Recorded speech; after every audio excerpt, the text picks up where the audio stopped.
Three, two, one, and we are Bill, live. Welcome back to the Veterans Club podcast. This is your host, Jeffrey Rosales, alongside my co host, Joe Palacios and Lakeisha Mosley. Today, ladies and gentlemen, we are in the presence of a living legend. Before we get there, we do want to honor and celebrate those who made the ultimate sacrifice today, since you guys know today is Pearl Harbor Day, a day where the Japanese attacked our brothers and sisters in arms in Hawaii, which led to us joining the fight in World War II. And during that time frame, before that, a gentleman by the name of retired Marine here, Jim Capers, was born in 1937 in Bishopville, South Carolina. Now, let me tell you, he is the son of sharecroppers. And he went on to join the Marine Corps in a time where it was not as accepted. He went through a lot of adversity and challenges. And he was wounded 19 times in Vietnam. He served over 50 classified missions, to include doing missions for President Lyndon B. Johnson. He became the face of the Marine Corps for that campaign you guys might have heard of called Ask a Marine. That handsome gentleman there, that was Mr. Jim Capers here. And he unified the country because that was during a time where integration had just successfully completed. As you all know, civil rights also happened as well. Well, Jim was that beacon of hope. And he's one of the most decorated Marines, and I'm just so thankful that he is in our presence today because we're about to get into his story, his life, his wisdom, and we have this campaign. If you guys can join us, we are going to get this gentleman the Medal of Honor, who he rightfully deserves, because he is someone that all our children need to learn about, and our children should learn about, and I'm just so thankful for Jim being here today. So, Jim, Semper Fi, and welcome to the Veterans Club. Semper Fi, Jeff, and Joe and Lakeisha. It's good to be here. It's good to see you. So, how was your Thanksgiving, Jim? Say again. How was your Thanksgiving? Well, some friends took me out. I'm a widower and I live alone. So they came and got me and took me to their home for Thanksgiving. It was great.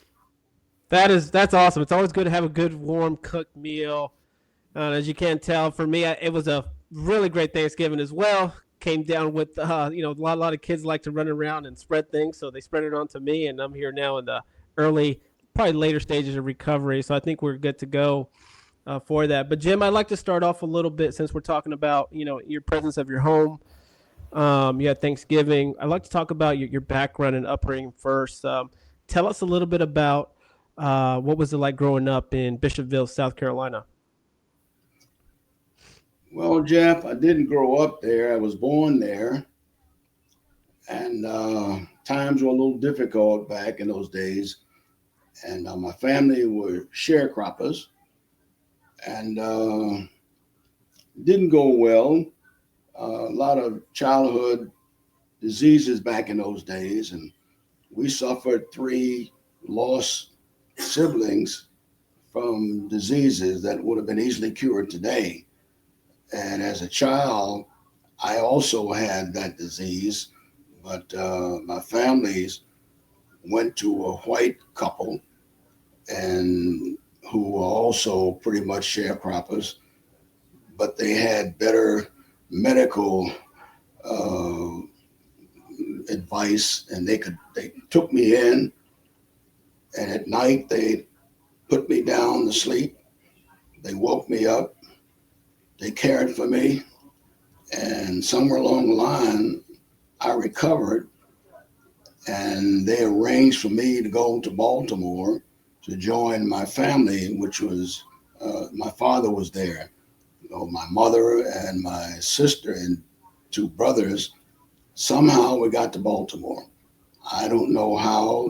Back in those days, they had modern underground railroads or underground transportation. So apparently that's probably how I got to Baltimore and joined with my father. He never came home. And I went home a few years ago for the first time. And the town welcomed me. The days that chased my family out no longer existed. The cotton fields were gone, and tobacco fields were gone. And when I came there, they had streets for Major Jim Capers. Welcome home. Had a big parade for me. And the citizens all came out to welcome me back home. The child of a sharecropper who'd been gone for many years. So I thought, well, you know, all my family's gone now. I lost my wife to cancer. My son passed away of appendicitis. I have no family at this point. I've got a lot of youngsters like Bill and Rob. They helped me set up this operation this morning. But I live alone, and I devote my life now to a foundation I started, named for my wife and my son. And so what I do now is try to help, those who can't help themselves, and like I was helped years ago. So there's a lot to that, and we can explore that as you go along. That must have been a very surreal moment for you, Jim, especially, a city, town you were that had not much infrastructure, and you don't remember vaguely, but then coming back to it where they're celebrating you and welcome you. What did that feel like? Well, I don't know. At first, I wasn't quite sure because I wasn't sure what I would find. African Americans were not exactly welcome in my era. But this time, that was gone now. And I wasn't quite sure what I would find there. I'd been all over the world and did the best I could in the military. But now the bands were out there and the children sang to me and they had my names all over. And so obviously I was, really taken back, and I loved it. So now I'm going back home. I'm moving back to Bishopville, South Carolina. They are providing for me a home and a lot of things that I'll be there another 4 months. And a lot of things they provided for me to have the old warrior come home. And I was there a few weeks ago, and the whole town turned out, and the kids came over and sang. They brought me a big cake, and the mayor was there, and the politicians were there. And in some way, I'm sure they're going to exploit that. I know that. They'll probably, business will boom because they've had a tough time. So I'm sure they're going to promote Major Capers comes home. So you need to do business with South Carolina. I did have the Palmetto Award given by the governor. I never met the governor, but he said, send it to me. So these are kind of things that I have no family now. Everybody's gone. I don't have a brother or sister or aunt or uncle. So I thought, well, this will be my last tour of duty. So now I'm going home. Yes, stay. sir. Yes, sir. It's a twilight tour, and Jim, I just want to let you know that you are not alone, right? I know you talk about a lot, your faith a lot, and of course you have your brothers and sisters here in arms. And me getting to know your story more and more, I'm just inspired by you, because a lot of the things you went through remind me of my father. Also lost kids, in their very early stages, and lost family, lost his wife. Especially during a time called the Barcetto program, which was an augmentee program to get agricultural workers into the States, because a lot of folks were fighting in World War II. But your story resonates with me a lot, and I hope it resonates with a lot of folks here. And I'd like to talk about that chapter a little bit, you entering the Marine Corps, because it wasn't all volunteer force. It wasn't there was more of a draft perspective, right? I think were you drafted into Vietnam, or did you sign up for it? I volunteered. Amen. And did you go to boot camp on the East Coast or the West Coast? East Coast, Paris Island. Okay. Infamous Paris Island. Okay. Yeah. And I'd like to talk about a little bit about that chapter of your life in the Marine Corps. I know you had met your wife at that time, and at least in Baltimore, and then I think you were married, and you were coming to Oceanside, and you reenlisted, and you joined a very decorated, Force Recon Marine, which is Yeah. highly unlikely for that time. Can you talk about some of your challenges or things that you maybe moments that are memorable to you that you want to share today with the audience? Yeah. Back in the days when I went to Paris Island, there weren't many African Americans going to the Marine Corps because up until 1942, African Americans were barred from joining the Marine Corps. You were not allowed to come in because of your color of your skin. But after 1942, this is World War II, of course, and they needed manpower, so they allowed African Americans to come in. They did a good job. I think 19,000 African Americans served during World War II. And then, of course, Korea came and Vietnam came. So we have some degree of parity now, still not where it ought to be. Uh, I was the only black officer we had in Force Recon, because I'd been enlisted man. You probably know that story. I'd been enlisted man, and I got what they call a battlefield commission. All the officers had been killed in the first 3 months. I was a staff sergeant, and they called me in and took off my staff sergeant weapons, and in 5 minutes I was a lieutenant, and I had to do the job of a lieutenant. I had a lot of training as an enlisted man, so I got it done. And ladies and gentlemen, if you're listening here today, that is very rare today in today's modern battlefield. Not many people get a battlefield commissioned anymore. So, Jim, that you know, I, you went through quite a bit of time. Losing a lot of your Yeah. comrades during that time. They promoted you. What went through your mind as you took on this responsibility in taking care of the men to the left and right of you? Well, I love my troops. We trained before we went to Vietnam. And I'd been an enlisted man. I had close to 10 years in. But becoming an officer, as quickly as I became an officer, it was difficult. I could handle the tactic stuff. I could fight for this country. I adored the flag, and that's where it led me. And I trusted my troops. I love those guys. There's only two of us left alive today. Uh, And the name of that but unit, correct me, it was Team. third Force Recon Company. But my team was Team Broadminded. I don't know who gave us the name, but it stuck. Team Broadminded. And they were very successful. Probably the most dangerous group of individuals at that time. We were trained to kill, and that's what we did. It's not a pleasant subject, but we were asked to go into the jungles, and we'll get to that a little bit more, and do some very difficult work. Sure, there's been many books and movies written about that time, but my guys were my young guys, and they became young men.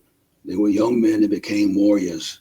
They became tough and cynical, and to the point where I had to kind of put my foot down. We're not just going to go out and kill indiscriminately. We can't do that. But they became angry when they lost a friend.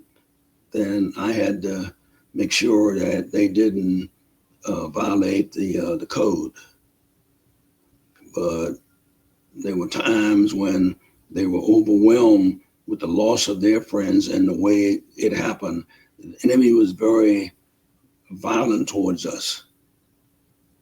And so they went out of their way to make sure that we suffered. And we never got captured. We never lost a battle.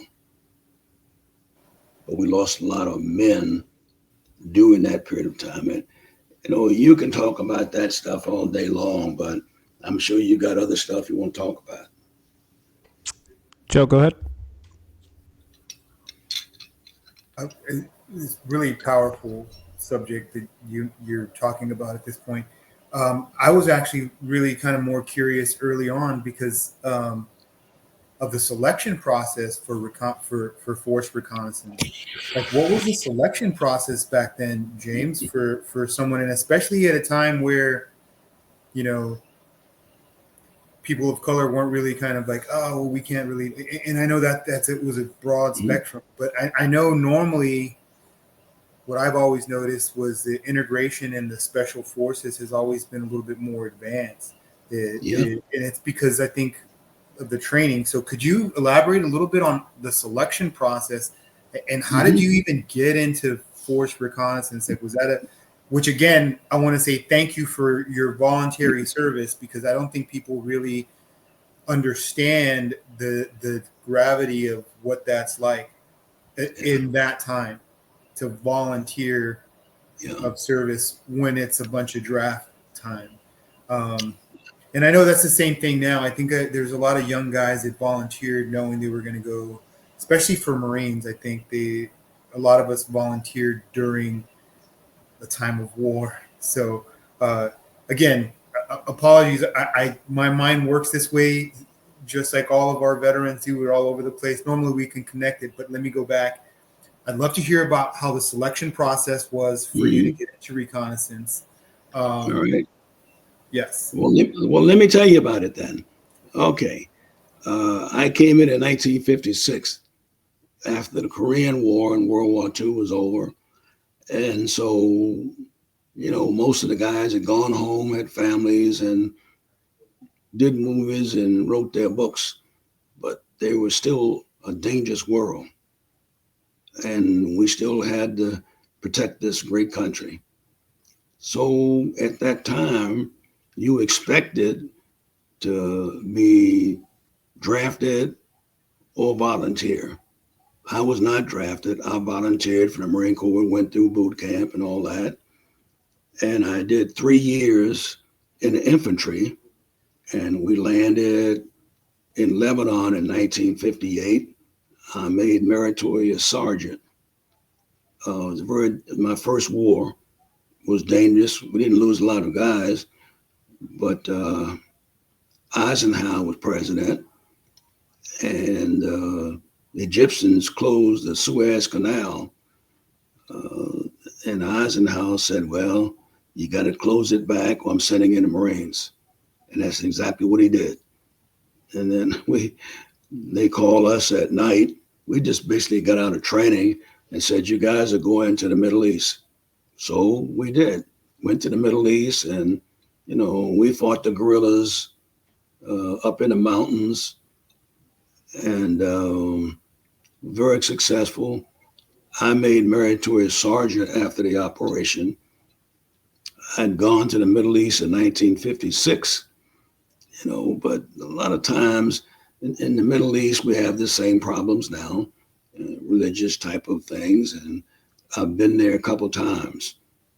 But when I went there in 58, it was a ground war. And we fought up in the mountains against the guerrillas. The Syrians came in. Of course, the Russians always had a hand in that. You know, can't trust those guys.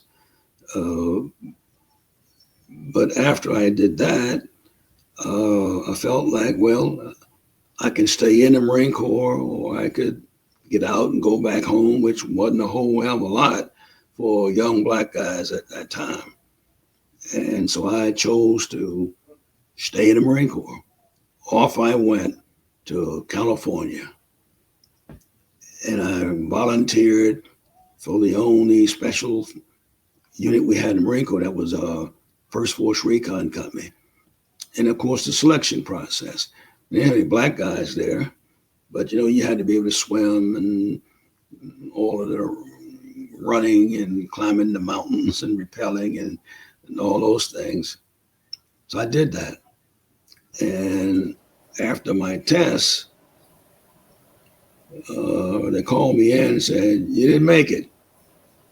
I said, well, okay, what do you want to do now? I said, well, you can come back on Friday and try it again.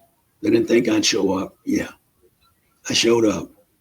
And they figured, well, this guy's not going to quit. So we may as well bring him in. So I went in and went to jump school and all the paratrooper school at Fort Benning, Georgia. And I learned to blow things up and kill people and all the training that you have to be in that group. Now, a lot of these guys there were from the South. I was the only black guy there. And I sort of wondered, now, how's this going to go? You know, am I going to have to deal with this? But it was a remarkably easy transition. They knew I could handle it. That's the best thing. If you can handle it now, you know, you got buddies. But if you go in there and you feel like you're going to get a pass, no, not at units like that. So I stayed 3 years there. I got myself married to my high school sweetheart, whom I loved from the first time I saw. And she followed me around the world and was with me when I did my 3.5 years in First Force, because they sent me overseas quickly after all my training. I had a 13-man team called the Marine Corps Pathfinders, and we would jump out of ahead of the battalions to clear the beaches or whatever we needed to do, clear the explosives, and give the troops a chance to get in without getting screwed up too bad. So I did that, and I did the swimming and the blowing things up, and learning how to kill people and more than the law allowed. But we learned from the guys who had done this stuff in World War II and Korea. So I learned from the best. Then eventually I became the best.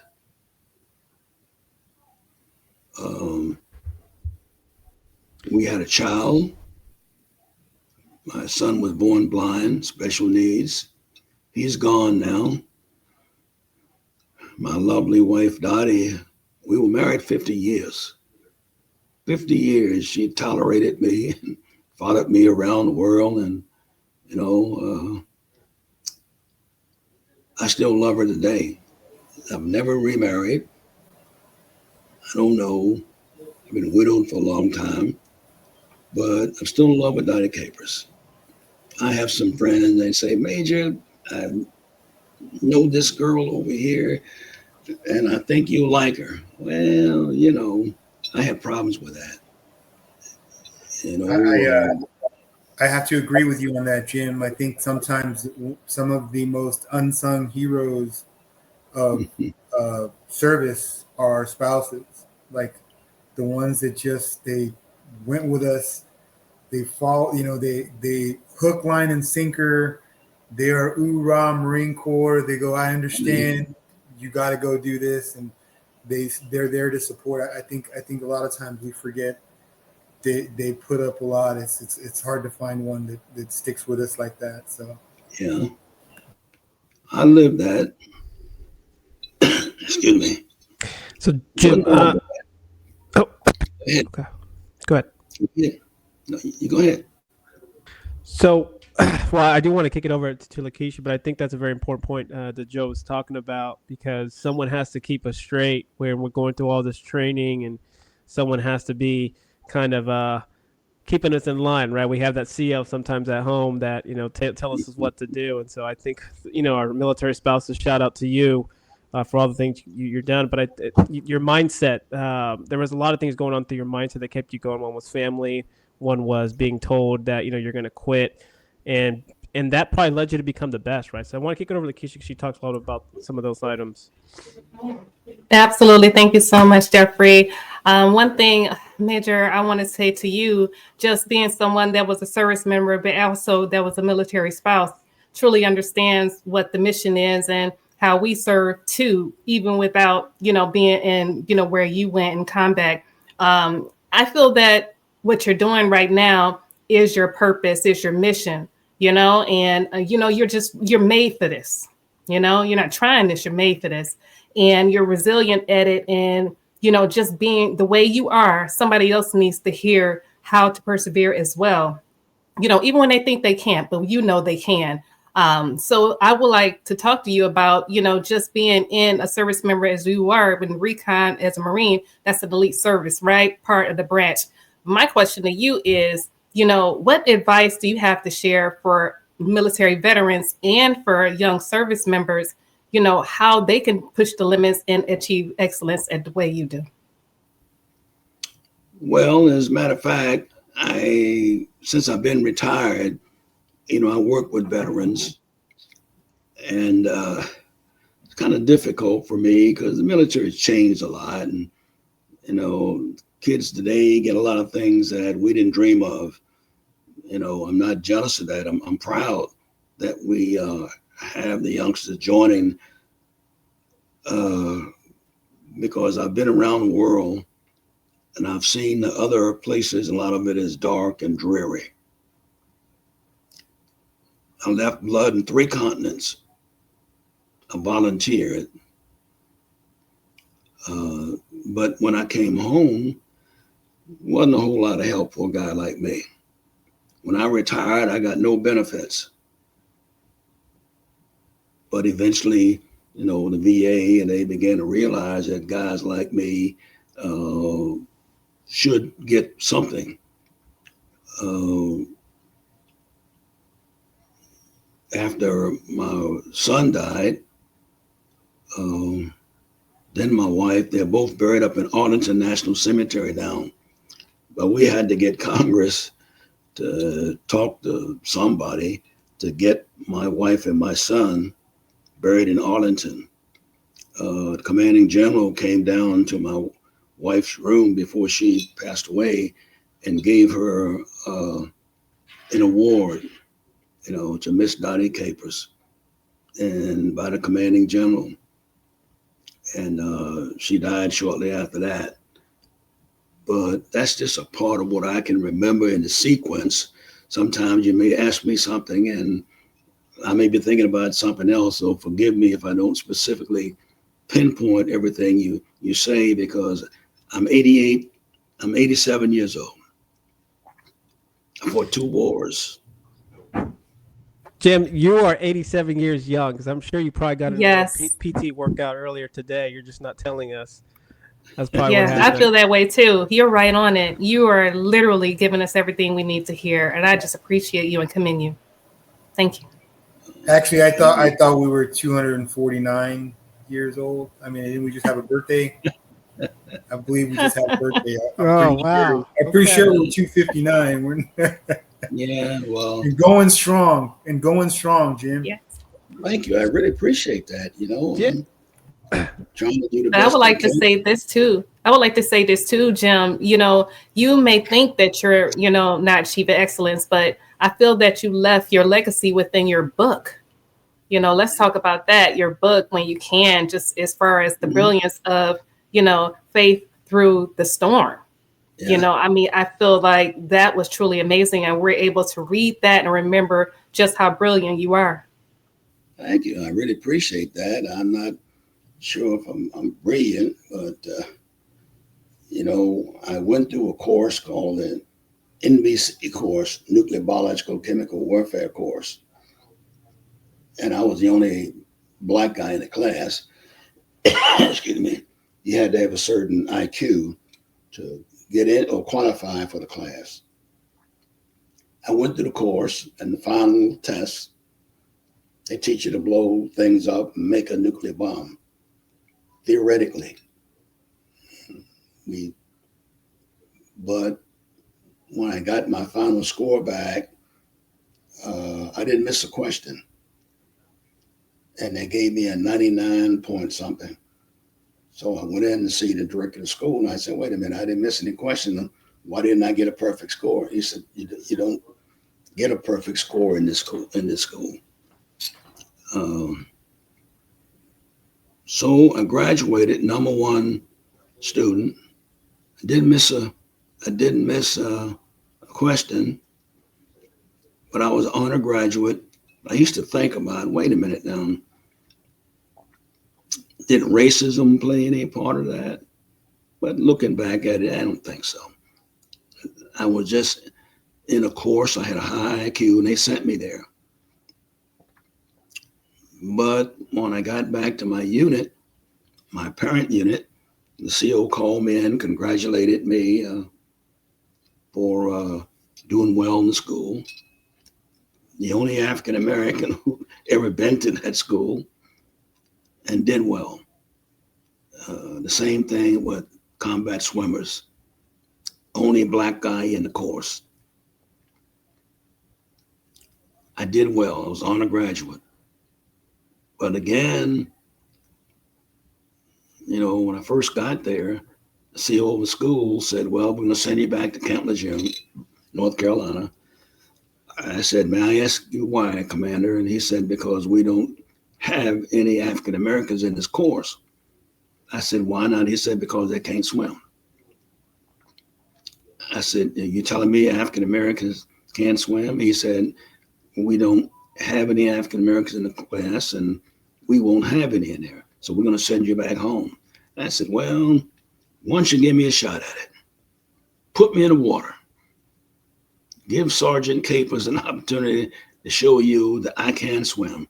A little bit of bravado, okay. I stayed in the course, was honor graduate. But that was a long time ago. But a lot of that has been put aside nowadays, and we basically go on the talent, what you can do. But a lot of those days when guys like me who had talent was trying to break through, racism played a part. But eventually I became commanding officer to Force Recon, and I still jumped and I swam and I blew things up. But that's the process that I went through, getting into special operations and surviving for 23 years with a wife and a family. She wasn't too happy about that because I was gone a lot of the time. But at any rate, ask me something else and get me caught up in that kind of stuff. So, Jim, great question. Thank you, Lakeisha. Real quick, I think what I'm hearing here from you is just your resilience, and talk about a little bit about your faith, because Jim, you went through some storms, and Yeah. And so let's talk a little about that. How your faith and kind of your spirituality has driven you, because of those storms you went through, whether in the Marine Corps or losing your spouse or losing your son. And I'll tell you, man, any one of those storms in itself, some people probably would not be, right now standing with us, if you will, right? And so you went through quite a bit. So how much of faith has helped you kind of just to understand God's plan for you? Because He has a mighty plan for you, and you've executed it well. Joe, I told you about it. When I was dying as a child, I was given to another family. And they fed me. They took care of me. They laid me down at night and probably prayed with me. And, God has His own plans. I've seen a lot of that. I've seen people die on my left and right, and I'm alive today as a testament. I know that I had lost everything I had of value. I had lost this house at one time because after I buried my wife and my son, got on a plane at midnight and flew to California. But God showed me the way. On the way there, I was obviously traumatized. And at that time, I didn't give a damn if that plane crashed or not. I lost my home, my wife, my child, and all those wonderful young Americans on battlefields around the world. I survived. And now I'm going to California.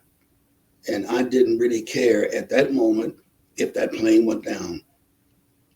But that wasn't God's plan. And I didn't really mean that because there were the people on that plane. I've seen enough people die in places. But we got to California. It was a big bright light. Got there in the morning. And what I saw was not a crash plane, but a big old morning. And I felt like God didn't want that plane to crash. That's God there. And he's welcoming me. He's saying, you'll still have life. And let's give it another shot. So I got a hotel and finally got an apartment. Prices out there a little bit high, but I survived it and stayed out there for 5 years. And I wrote the book, did the documentary, and wasn't always pleasant. But at the time, before I got there, I'd been nominated for the Medal of Honor, and that was one reason they wanted me out there to do a film, but it never happened. We hit the virus and things like that, but no, with God, I had my moments, but I talked about God's important in my life. And even in battle, when one night at Quezon, which was the northernmost base we had, and the NVA would come down through North Vietnam and hit us at Quezon. They'd come out at night, blowing whistles. Americans, you die. And one night, I won't make this too dramatic, but they hit us pretty hard, lost some men, but I knew they were coming again. So I called this young kid over and said, hey, come over here. It was a corpsman. I'm going to need you. He said, yes, sir. I was an officer by that time. And he came over and he stood by my right side and he said, Lieutenant, I'm a little tired. I'm just a little tired. Can I sit down for a moment? I said, yeah, Doc, you can sit down for a moment. Then I heard those whistles blowing. They were coming. I said, Doc, they're coming. Doc didn't move. Doc died there right at my right leg. He'd been shot and I didn't see it at night. He had a hole in his chest. I didn't see that. But I blame myself because I thought I should have known that Doc was wounded. He didn't complain. He didn't say, I'm whatever it is. And I felt bad. Doc died right there in the field of battle. He didn't complain, except, I'm just a little tired, sir. Can I sit down for a moment? Traumatized me. I was hurt. So I went up on the south side of the base and I put my rifle down and I got on my knees and I prayed. And I asked God to help me out. So I'm a little trouble tonight. You need to help me. Hit me with a bolt of lightning. Say something to me. Tell me you were up there. I need your love and your strength. Nothing happened. Sky didn't light up. God didn't say, I love you, my child. I picked my rifle up and went back to the battle. That was in Quezon. Moved forward to the time when we'd done a good job, been there almost a year. And now we had one more mission to go on. And then we were going home, the ones of us that survived. Went on the last mission, didn't have to go, could have sent one of my NCOs, but no, damn it, pardon my language. If you're a leader, you got to lead. You lead. Went on a patrol. It didn't work out too well for us. Everybody was wounded. My war dog was killed.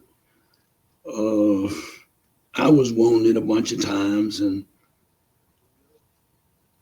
we had to fight our way out. That's what they're trying to give me a Medal of Honor for, and I won't bother you with the details. But what I'm trying to say is that we fought our way out to where the helicopter dropped it out of the sky. One little small helicopter. I got all my men over to the helicopter, and my leg was broken, and I'm trying to make it, and I did. We got everybody on the helicopter, and it was rattling, and the band guys are shooting at me. It was raining, everything, a nightmare. Plane got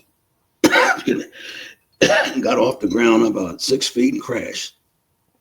I got off the helicopter, want to lighten the load, give my men a chance.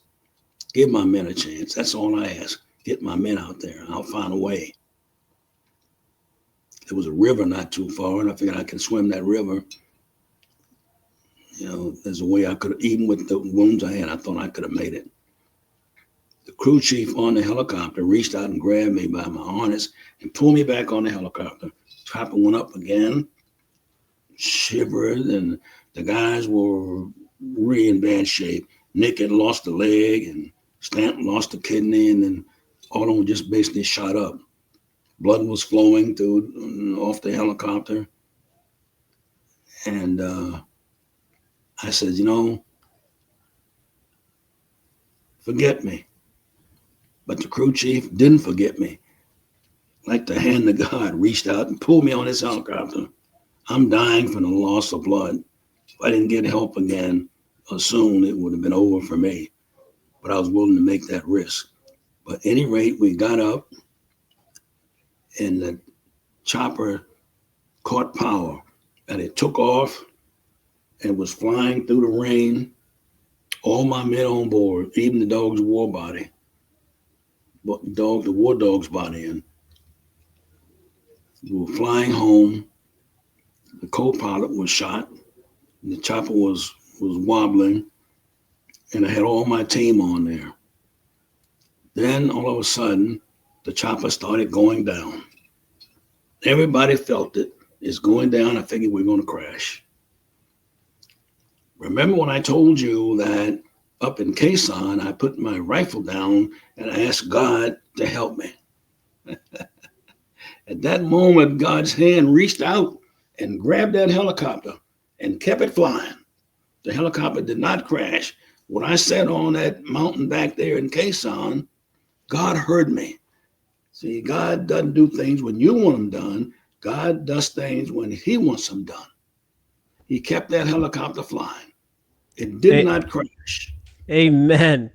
You hit the nail on the head there, Jim. I mean, what a powerful story. And ladies and gentlemen, let me tell you, Major Capers was wounded 19 times. Yeah. Right? Some folks they're wounded one time. They may have, 100% disability today. This man was wounded 19 times before the whole VA disability process happened. And just your faith is what kept you going there. And God knows how to play games sometimes, right? Even though he may not answer our prayers right there and then, Jim. But the fact that he answered those prayers and he came through in the end just shows how much he loves you and he has a purpose for you. Because after that, Jim, which I'd love for you to share, is the 1960s, civil rights, JFK. Mm-hmm. After you came back, you were wounded, and the Marine Corps, right after integration happened with the armed services, yeah, they asked you to be the face of the Marine Corps. That handsome gentleman, Ask a Marine poster, ladies and gentlemen, that was Jim Capers. Look it up. Yeah. Ask a Marine. I wish I had someone to pull up the photo here.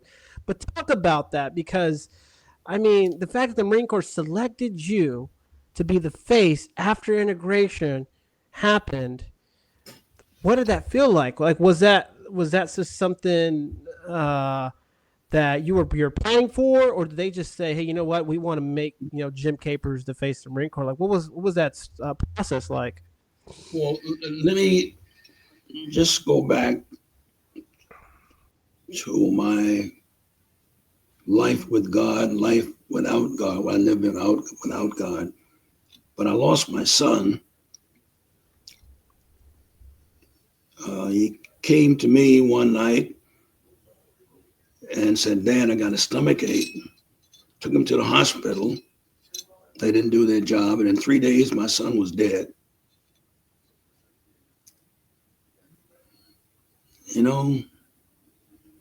I asked God to take me, but don't take my only child.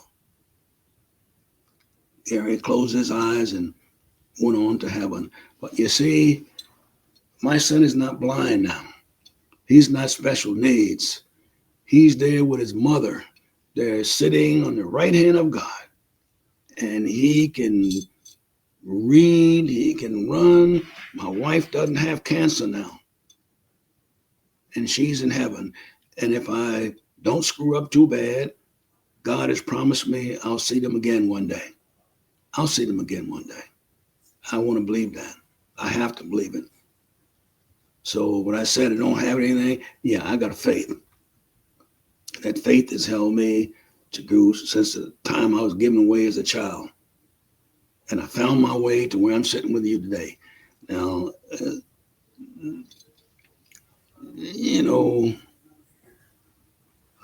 coming through that era of civil rights, and I was in the military when civil rights, was happening, and they didn't have many officers.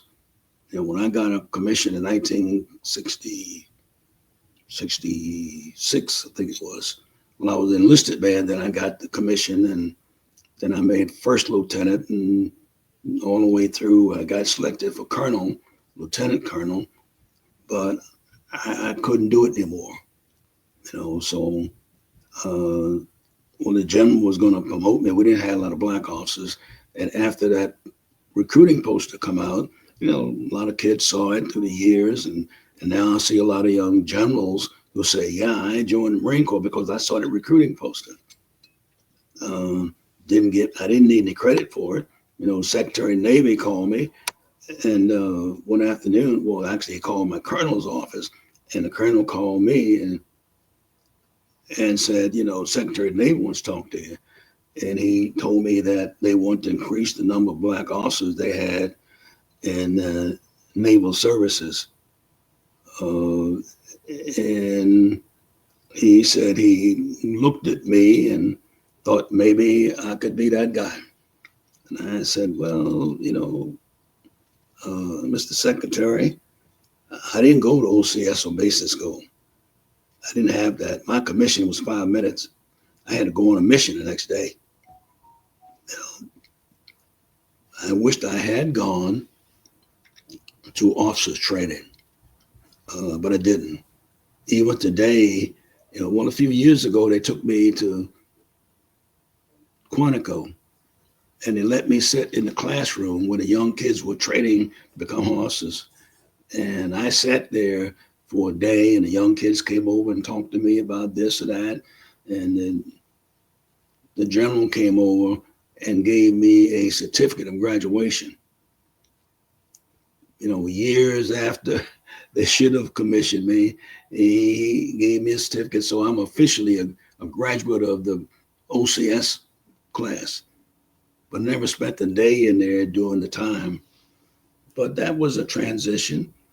The kids who were graduating, they were young guys and never seen a round fired in anger. But I'm sitting there as an old guy. I was in my 80s, but I did graduate. But during that period of time, they were looking to bring parity in the military, like they were in corporations. Those corporations were looking to bring in, guys like me. So I got hired, after I retired, I got hired by the Jefferson Powder Corporation. They hired me as vice president. And they needed to upgrade their diversity. They sent me to Harvard Business School. So here's Jim Capers up in Harvard. I wasn't quite sure how to make of all of that.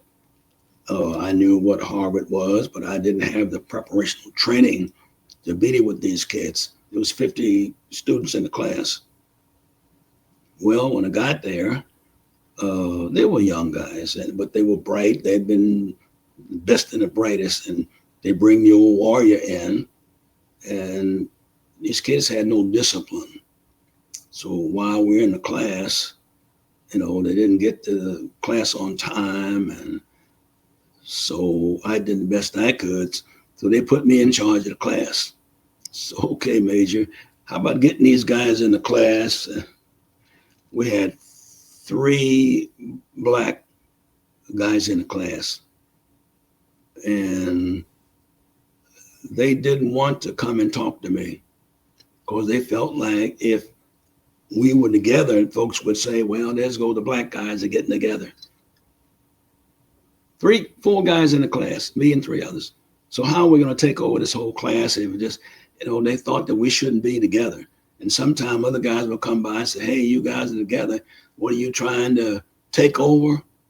Cynical things, but because they don't see us together. And I told the guys, hey, don't worry about that. I've seen black guys die on the battlefield and white guys who saved them from dying on battle and vice versa. So we started going to lunch together. Us 4 black guys. There's no reason we should be ashamed of sitting down and having lunch together just because we're black. If we can do the work, which we did, I thought that it was a message that they could take back to wherever they went. I lived it. It wasn't a problem for me. I could get those guys in the seat, and they were going to respond to me because the professors had asked me to do that. Not a problem for me, but I thought they should go further than that. I went to the University of Maryland on my own dime, went to Chaminade University in Hawaii while I was on active duty. I tried to be educated, farm boy from South Carolina. Yeah, I went to Harvard. I went to University of Maryland. I went to Chaminade because I wanted to improve myself. It wasn't that I just want to prove that I could swim or I could blow things up or kill a man. It's me and it's in here. I'm an old guy now and I don't remember everything. And I try not to take up too much of your time here. So, sir, vice versa. I don't want to take up too much of your time because I'm just inspired right here by the notes that I'm taking.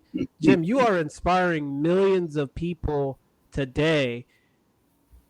And again, going back to your Ask a Marine campaign, people join the Marine Corps because of your face. Yeah. And now today, people are going to join the Marine Corps because of your story, Jim. Like, this is a story that I hope when God blesses me with future children, great grandchildren, that I'm going to tell them about that. I'm going to tell them about Jim Crowe. I'm going to tell them that I was in the presence of a hero who was ordained by God. God saved you. And he brought you here today with us. And we're having this conversation, Jim. So I'm just so grateful in your experience, your wisdom.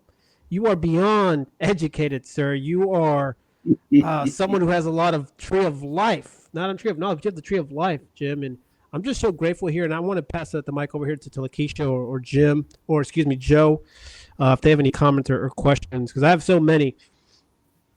Yes, I am. I'm just keeping my composure. You truly are a legend. You are bigger than the celebrity. You're bigger than anything else that I can say about that, because you are truly humble in everything that you are. Ask a Marine. You are the reason why me being a recruiter, why I told people to join the military. Get my composure. Okay, so back to the point. My question to you is, with everything that's being said, with your books, with your legacy, with everything that you have shared, for service members and for, our supporters today, what do you have to share for them to begin to do the same thing and share their story and be resilient today? Well, when I was, going through from South Carolina to Baltimore, and when I was in South Carolina, there were shanties and farms and cornfields. I got to Baltimore and I saw these big buildings, and they had streets there. They had indoor plumbing. In South Carolina, no, we didn't have indoor plumbing. They had these little houses with fireplaces, and you cooked in these fireplaces. So when I got to Baltimore, it was a big transition for me. indoor plumbing, and they had radios. We didn't have radios and TV back in, so at that time. Of course, they got this stuff now, but we got a radio, and we would listen to Roy Acuff. They didn't have Soul Train and all that stuff back in those days, so we would listen to what was played on radio stations, and the radio station was owned by who? White folks. So they played. Are you okay? I'm just. That's the way the world was, and then eventually, they would. The radio station would sell soap powder, and you could hear the Grand Ole Opry, and I loved the Grand Ole Opry because that's what I listened to. And then later on, you had James Brown and B.B. King and all of that. Now, I bought a radio station after I left Jefferson Pilot. I was given an opportunity to go to the Small Business Administration. I didn't have any real money. Marines didn't make a lot of money. When I retired, I wasn't a wealthy man. I am today. But I bought a radio station. And I played B.B. King and James Brown. Made money with it. Eventually, I sold it, made a few bucks. We became millionaires at some point. Didn't do me much good because the night my son told me he had a stomach ache. But as I said, he's gone. He died in 3 days. And I was angry. The demons came home. They let my son die, but I didn't go back to the old Jim Capers. I got a lawyer, and I sued the federal government. And I went to court up in Virginia, and the judge looked at me and he said, Major Capers, I got your case, and I'm going to rule in your favor. We had the military lawyers on one side, and I'm on the other side. And he said, there's no way. He said, I don't understand how you handle it. I'm a father, but your dad, your child dies in your arms. I'm ruling in your favor. And he did. Gave me a lot of money. My lawyers asked for $20 million. Now the judge says, come on, Major. I can't do that. I have limits. And so he gave me a few bucks, a little more than I had. Didn't bring my child back. But he was a fair judge. All I asked was fairness. Don't give me anything extra.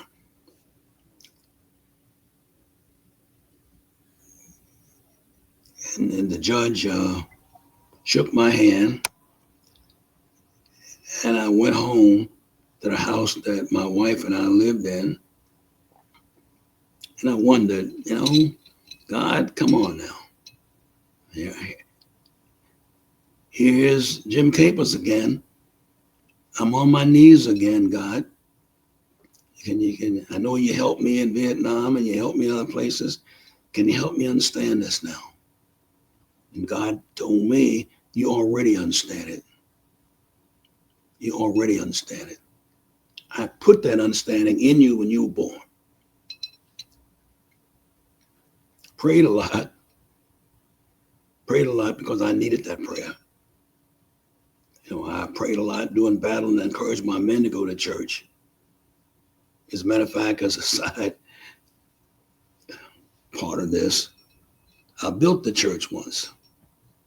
Because during the eras which we had a lot of problems with civil rights, and black kids didn't want to get along with the white kids, and the white kids didn't want to get along with the black kids. And so I found a little place, and I had some guys that were sometimes getting in a little trouble. So we went out and built the church. I hate to say it, but we stole the lumber. The guys, they went out and got some stuff, and they built this church. I had one of my young chaplains help me. My wife was the first lady. My son was a gifted pianist. He played in the church. I had some of my roughest guys who always get in trouble. They're in there singing with major capers, and I kind of enjoyed it because I got up there and I told them, look at me. I survived. You know, I worked on the farm. I know what death is, but God is found his way into this building. He built this building, and it was one of the most successful. We had a big church on the base, but this was a little small church with Major Capers and his wife and the chaplain and his son was all there. They all came. They all came. And he was some of the roughest guys we had during that period of time. You know, they was doing drugs and whatever it was. But I felt good about that because I didn't build that church. I couldn't hammer a nail. God did that. And the chaplain reminded him that. So it was called Capers and Callaway. We had a big sign, Capers and Callaway. And we promoted that. And God, the kids loved it. There's the old man out there, you know, digging the hole and helping to build this church. And the colonel knew about it. But what's he going to say? Some of his guys who were in trouble, now they're going to church with Jim Capers. What a story that was. You know, with this one example of my run-in with God. It was a good run-in. But there were times when it didn't turn out that way. But for your show today, I was just giving you an example of my life with God and my life without God. Because there were, like I said, the time when I was on my knees asking God to save my son, and God took him to heaven with him. So I didn't understand that then. As a father, I'm saying, wait a minute, God. But God said, no, you wait a minute. I'm God. And I saved your son because he's with me now. He's not blind. Your wife doesn't have cancer. And one day I'll be there. Now go ahead, help me out here. I feel like we need to have a pause just to breathe everything you just said in. And I think you're familiar with tactically acquired, James. It sounds like you tactically acquired some lumber to build that church.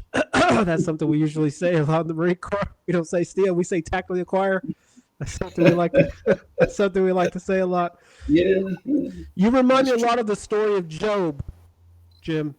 That's and if you guys are not familiar, please look up that story in itself. But your story reminds me of Job and the things that he went through. He didn't understand, losing his family, his wealth, and I think you have a very powerful story here.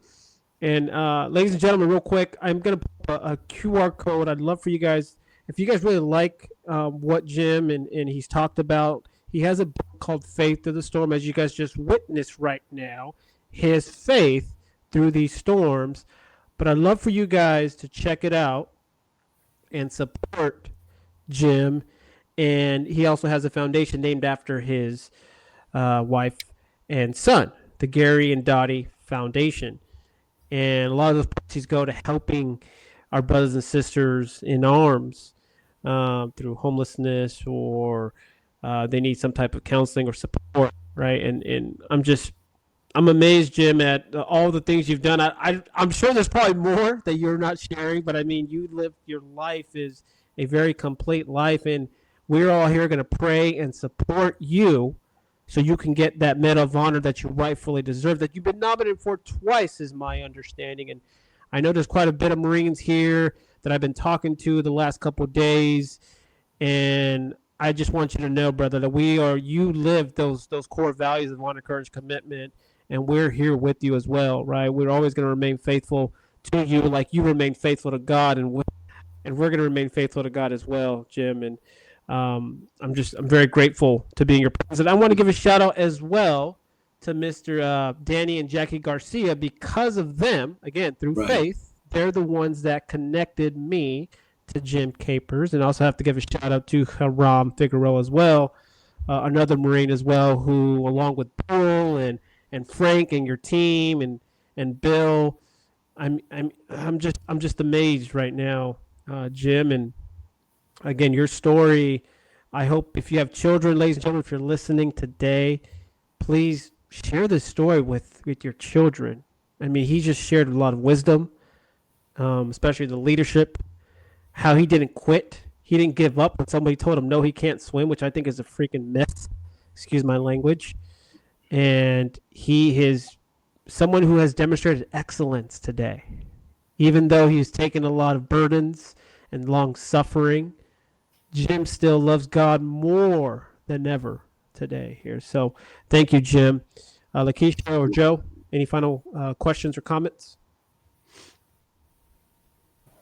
No, I mean, I'm just kind of just taking in a lot of what you said, sir.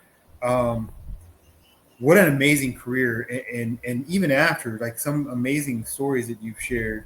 I mean, we could probably do it.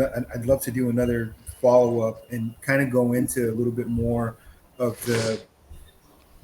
I'm more really interested in some of the training aspects, because I did not do a force reconnaissance, but I did spend some time in that area of training. I was in a small boat unit, so we did a lot of things at the boathouse, over at the raid package in Coronado Island, where they do a lot of reconnaissance. Marines go to do their training. I'd love to hear more of that SOTG stuff. Like, that's always been kind of the thing that I'd love to learn more about, especially from people that actually taught it. And also I wanted to congratulate you. I know it's been a while, but to being inducted into the Special Forces Hall of Fame, so to say. Yeah. So congratulations on that as well. Thank you. Hey, can you pull that up? Those nice little trophies you got there hanging around your neck. Can we see those a little bit? Yes, this is the Vietnam Medal given to those who served in Vietnam. It's kind of large. This is the Commando Hall of Honor given by the Navy SEALs. Admiral Olson presented this to me. He was the chief of the Navy SEALs. And this is the Marine Raider Medal for those who did that kind of work. You know, I did 23 years in the Marine Corps, and I left it because I was badly injured and from the war. And as I got a little bit older, it was more difficult for me, you know, to do all of the things that the young guys who were coming in. And when you're in command, you have to lead by example. And it was a little bit harder for me to make the night jumps and all that. And when they were going to make me a lieutenant colonel, I decided I would retire with honor. And I retired. And when I do programs like this, which is very motivating to me, and you give me the time to reflect on some things, and I appreciate it. And I might want to add one thing. I talked about that church we built. Sometime the troops that went out and come back with a truckload of wood or something like that. They were not thieves so much, but they were working for God. And I gave them that. But years later, after retirement and lost my wife and my son, and the tragedy struck, I came back to that place looking for that church. I looked for it, and I walked around, and I saw a young Marine, and I was an older guy then. I said, "Come here, son." He said, "Yes, sir." I said, "Do you remember a building over here that resembled a church?" He said, "No, sir, but I've only been here for a couple of years, but I'll walk around with you. Let's walk. I'll show you what's here now." He he walked with me looking for this building that we built and saved a lot of lives because they came in and they heard the word of God. My chaplain was a good chaplain. I haven't seen him since then, but I hope he's done well. I hope he spread the word of God. The church was no longer there. But what was taught in that church, the music my son played, and my wife, who was a church mother, and brought everybody in and gave them the pamphlets and talked to the young ladies and the young guys, she's gone. The music is stopped now. But what was done in that little church has spread now. Folks who heard that and went to church services, they have preached all over. I don't know how far they've gone now. They might have gone and done this same thing somewhere. So that's how God works. Well, I don't want to start preaching now, but you get the idea. No, amen, Jim. I mean, I want to bring you on next month, next year as well. But ladies and gentlemen, I'm going to reiterate. He also had a ministry, right? A child of God here also had a ministry, and he spread the good word, and it was through his protection. Because Jim said, "No weapon formed against him shall prosper, none." Yeah, ladies and gentlemen, and I want you guys to take away something here today is that Jim is right where he needs to be today, right here with us today. I didn't do that. Danny didn't do that. God did that. God put Mr. Retired Marine, one of the most decorated Marines who just talked about, and we didn't even get into all his accolades. He gave all the glory to God, ladies and gentlemen. He is a very humble man. He's a man of God. And we are going to pray, Jim, that your Twilight tour is going to be the most incredible Twilight tour ever, that we're going to get you that Medal of Honor here. And there's a lot of Marines and veterans and families that we're going to see it to it, sir. Ms. Lakeisha Mosley, any final comments or questions for this living legend that we have here today? Absolutely. Old living legend. Well, seasoned, brilliant living legend.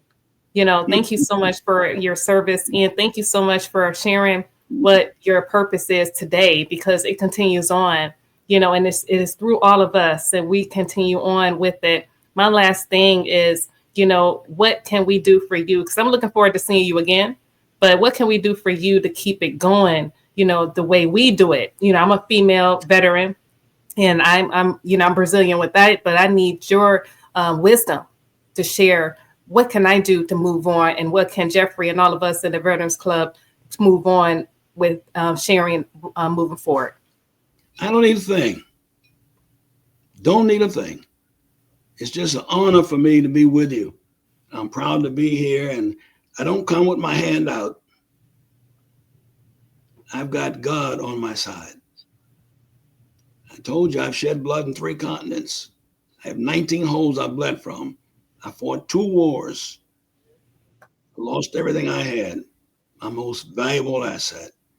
So I'm with you today to share our faith. I don't need anything. God has my back, always had my back. So don't get me started now. No, I'm fired up. I'm about to go for a run after this. I'm a little sick, but I'm going to go for a run after this because I'm fired up, and amen. Amen. Jim, Amen. I'm fired up today. And ladies and gentlemen, Yeah. if you don't know who he is, you now know who he is. And please join us in this campaign, although Jim doesn't say he needs it, but we want to get it for him with God's guidance, because we want to get him that Medal of Honor, ladies and gentlemen. All right? Rightfully deserves. You heard it. He says no, but Jeffrey says yes. And thousands of others of people, probably millions after today, are going to get you that Medal of Honor, Jim. And we're just very grateful, very thankful for you. Yeah. There is a QR code here, ladies and gentlemen. If you want to support Jim, if you want to learn about his life, his story, you can scan the QR code, or you can go to this link, and it'll take you to his book called Faith Through the Storm, which is what we talked about today. Jim's faith. If you notice, through all the adversity he went through, he kept praising God every single time. That's why Jim woke up today, because he praised God every single day. He woke up. God gave him breath today to be here with us. So all the glory is given to God. Any final comments? Yeah, Bill?